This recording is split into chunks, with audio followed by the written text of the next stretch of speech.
Ito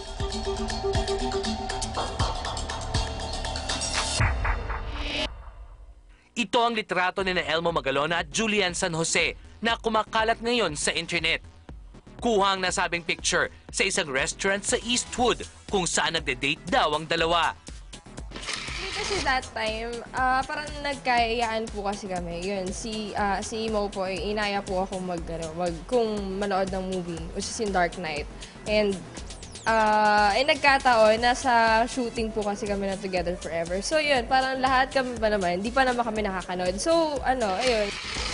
Mahigit 2 taon na ang tambalang Julie Elmo, pero yun daw ang kauna-unahang pagkakataon na pinayagan si Julian na lumabas kasama si Elmo.